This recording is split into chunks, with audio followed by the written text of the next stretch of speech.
Жаңа оқу жылы қарсаңында өтіп жатқан бұл ауқымды пленарлық жиынның мақсаты заман талабына сай, адамгершілігі жоғары, кәсіби білікті әрі әлеуметтік жауапты тұлғаны қалыптастыруға бағытталған білім беру жүйесін дамыту.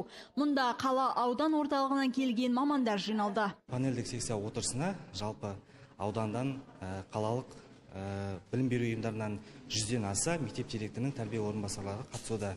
Сонымен қатар бізде 400-ден аса онлайн байланыс орнатылды. Биылғы оқу жылында барлық жалпы мектептің педагогикалық ұжымы, ол жерде мектеп директорының тәрбие орынбасары ғана емес, мектеп басшысынан бастап, оқу орынбасары болсын, барлық пән мұғалімдері осы адал азамат біртұтас тәрбие бағдарламасымен жұмыс жасайтын болады. Сессия жұмысы теориялық және практикалық бөлімдерге бөлінген. Әр кезеңде қазіргі білім беру кеңістігіндегі өзекті мәселелер мен тәжірибелік шешімдер талқыланды. Олардың ішінде құндылыққа негізделген тәрбие жүйесін тиімді жүзеге асыру тетіктері мен оқушылардың қауіпсіздігі, психологиялық жайлы жағдай қалыптастыру сынды мәселелер қаралды. Адал азамат біртұтас тәрбие бағдарламасы аясында дос бол лайық бағдарламасы қарастырылған болатын. Бұл бағдарлама балалар арасындағы зорлық-зомбылықтың алдын алу, оларды бір-біріне бауырмашылдыққа тәрбиелеу болып табылады.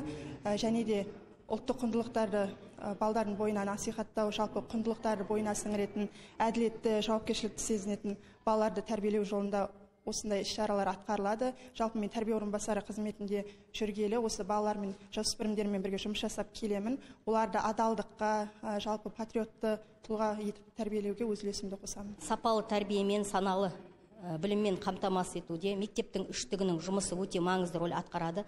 Соның ішінде ата-аналарды педагогикалық қолдау орталығының жұмыстары және даналық мектебінің жұмыстары өте маңызды рөл атқарып, өзіндік нәтижесін беріп жатыр деп айтамыз. Айтып өтелік, мұндай сессия жұмыстары тамыздың 13-нен басталып 25-не дейін жалғасады. Оған аймақтан 1500 ұстаз офлайн қатысса, 5000-ға жуығы онлайн қосылады деп жоспарланған.